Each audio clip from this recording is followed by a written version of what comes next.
We're heading into World War II, but not the battlefields you might expect. We're going to the French Caribbean, islands like Guadeloupe, Martinique, and Guyane. Not occupied by the Nazis, but stuck under Vichy France. Talk about a historical curveball. It's a weird situation, right? Imagine being loyal to France, but hating what Vichy stands for. That tug of war is at the heart of this story. And then there's Dominica, a British island nearby that became an escape route, almost like a beacon of hope in the middle of all this. People desperate to escape Vichy's grip, maybe join up with de Gaulle's Free French forces. They aimed for Dominica. We've got academic articles, personal stories, so let's dive in. First things first, history of these islands. Yeah, these weren't just tropical paradises, were they?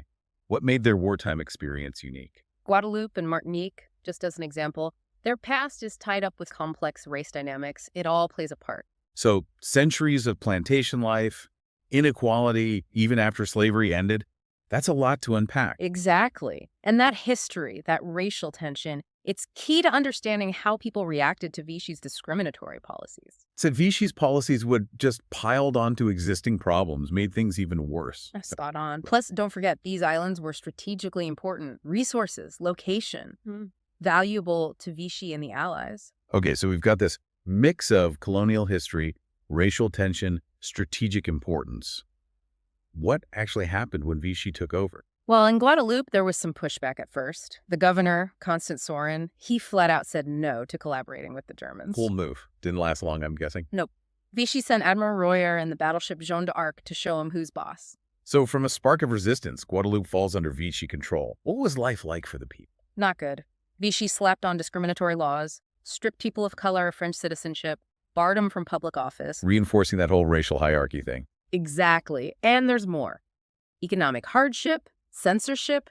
They even tore down war memorials. Imagine, monuments to your loved ones, gone. It's like they were trying to erase the sacrifices these people made for France. And while we're on sacrifices, can't forget Guyane. They had their own struggles under Vichy. Right, Guyane. We haven't touched on them much. What happened there? Well, Guyane was already dealing with the legacy of its penal colony. Then Vichy just made things harder.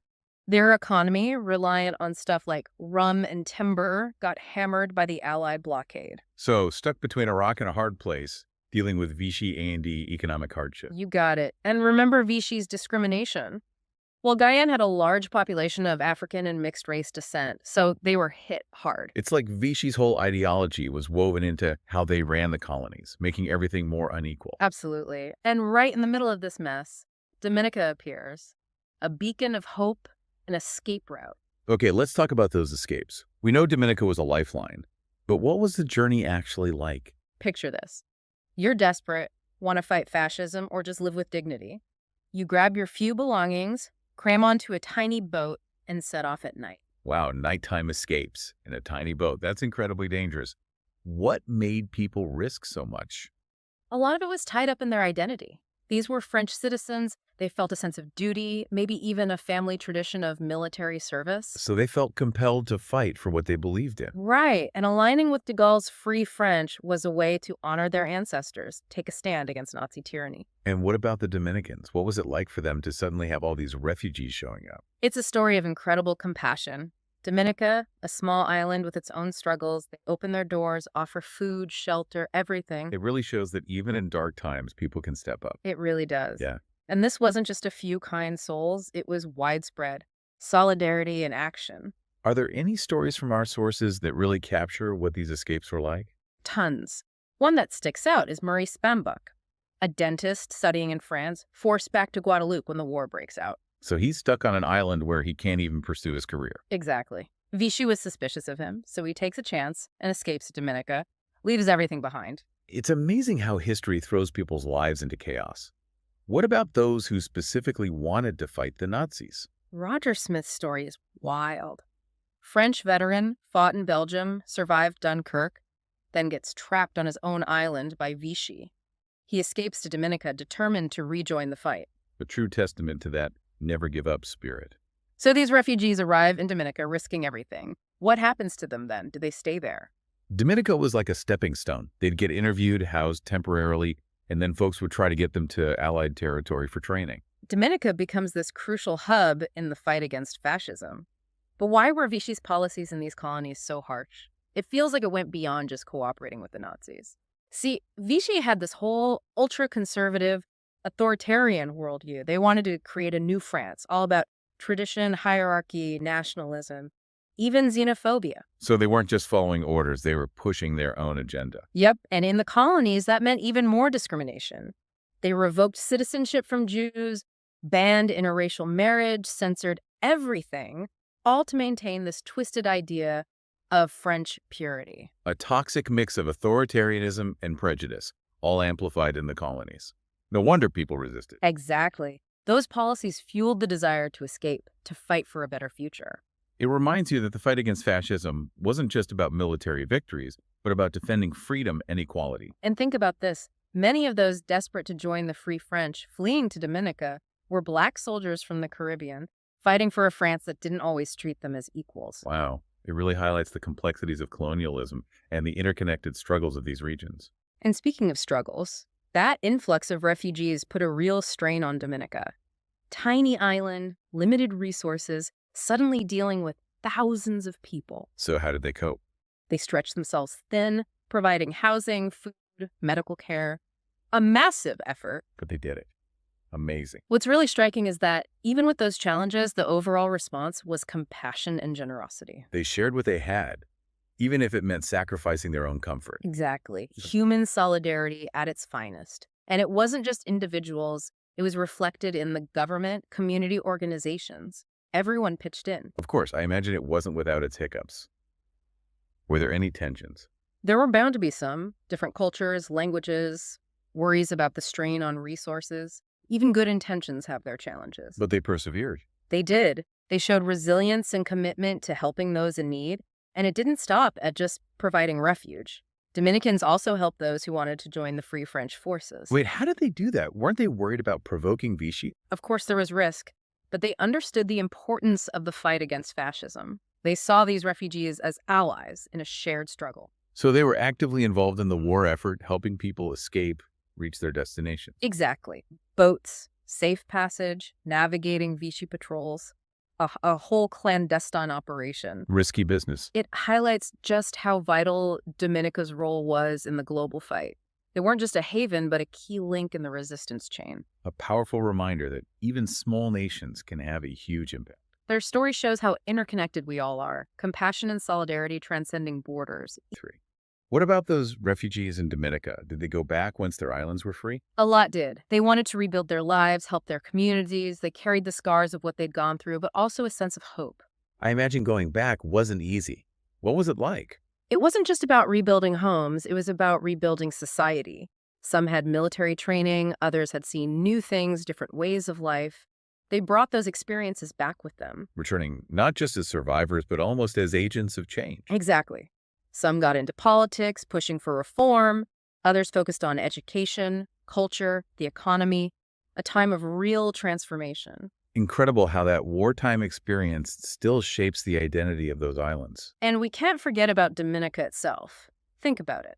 A small island nation with limited resources suddenly has to deal with thousands of refugees. A situation that's still relevant today. Right, that balancing act, compassion versus practicality. So how did Dominica manage? It was a huge challenge. Housing, food, medical care, even schooling for the kids. It took an incredible amount of teamwork and resourcefulness. Proof that even small nations can have a big impact. But what about the Dominican people themselves? How did they react? Overwhelmingly, it was compassion and generosity. They understood what the refugees were going through, and they were willing to share what they had. It really speaks to their humanity. Absolutely. And this wasn't just individual kindness. It was government policy, community organization, a collective effort. I'm sure there were challenges too, right? Of course. Differences in culture and language, concerns about resources. It's never easy. But they rose to the occasion. They did. They showed amazing resilience and a commitment to helping others. And it wasn't just providing shelter, they also helped those who wanted to actually join the Free French. Wait, really? Wasn't that dangerous with Vichy still around? It was a risk, but they felt it was important. They Yeah. saw those refugees as allies in the fight against fascism. So they were actively assisting in the war effort. Absolutely. Setting up boats, safe passage, dodging patrols and submarines, a whole underground network. So it looks something out of a spy movie. It really does. And it shows just how crucial Dominica's role was. It's inspiring, a small island nation stepping up like that. Their story is all about how interconnected we are. Compassion and solidarity crossing borders, even in wartime. We've talked about those who escaped, those who helped them, but we haven't really touched on the people who stayed behind under Vichy. We mentioned some resistance, but what about those who weren't actively involved? How did they survive day-to-day life? It was a constant struggle, believe me. Imagine that fear, knowing you could be harassed, arrested, or worse just for expressing your opinion or because of your race. Were there any particular stories that really show how oppressive it was? One that comes to mind is Odette Patat. Remember her? The bakery owner from Guadeloupe. She had a successful business, but the atmosphere was so suffocating that she fled. She described it as despotic and arbitrary rule. To give up everything just to escape that, it really hits home how bad it was. And she wasn't alone. Countless others endured hardship, lived under constant threat, just for opposing Vichy. It was a fight to hold on to their dignity. It shows that even within a global war, there were these smaller personal battles for basic human rights. Exactly. And even in the midst of that repression, people still resisted. They never gave up hope. Right, we talked about organized resistance networks, but what about those who couldn't or didn't want to join? Were there other ways to resist? Definitely. Resistance takes many forms. Some people held on to their culture, their traditions, music, language, stories, a way to assert their identity, refuse to be absorbed into Vichy's version of France. Others helped their neighbors, shared resources, offered comfort. Simple acts of kindness that meant the world. It's amazing how, even in the darkest times, people find ways to hold on to their humanity and support each other. Exactly. Those everyday acts of resistance, they kept the spirit of defiance alive. So it's not just about the big events, but also those individual acts of courage and resilience. They're all part of the story. Absolutely. History is made by ordinary people making extraordinary choices, just as much as by leaders and armies. Welcome back. It's amazing how these islands, often kind of forgotten in the grand scheme of World War II, offer such a unique perspective. They really do. It reminds us that history is about more than just the big battles and famous names. It's about everyday people and their experiences. And their stories challenge our assumptions about resistance during the war. It wasn't always about fighting the Nazis directly. Sometimes it was about holding on to your dignity, your culture, who you are, even when facing oppression. Exactly. We focused on the escapes, Dominica's role, but those who stayed under Vichy rule also have incredible stories. What are some moments from our sources that really stand out to you? The ones that capture the human drama of it all? Well, there's Randolph Weeks, a Dominican dentist living in Guadeloupe when Vichy took over. Imagine that inner struggle, wanting to resist, but fearing for your family. Such a difficult position to be in. What did he do? He found a subtle way to resist. He'd gather friends and secretly listen to BBC broadcasts. Risky move under Vichy's control. It's incredible how people found ways to connect with the outside world, even back then. Those broadcasts were a lifeline for him and his friends, a breath of fresh air, a source of hope. But sadly, he was betrayed, arrested, and deported back to Dominica. A harsh reminder that even small acts of defiance could backfire. And then there's Chesterfield Roll, a Dominican boat owner. He used his sloop, the Saint Sauveur, to ferry refugees across to Dominica. Like a real-life underground railroad, operating in the dark, dodging patrols that took guts. Absolutely. And Roll's story shows us that the reasons for escaping weren't always just political. Right. Vichy's policies and the Allied blockade hit Guadeloupe and Martinique hard. Shortages everywhere. Exactly. People were desperate for basic necessities. For some, escaping was about survival just as much as freedom. A good reminder that history is never simple. And speaking of layers, we can't forget the role women played in all of this. We tend to think of war and resistance as men's business, but these stories show just how crucial women were. That's so true. What about the women who resisted Vichy every day or helped the refugees in Dominica? Their stories deserve to be told. They were essential. Organizing support networks, gathering information, providing food and shelter, they kept things going.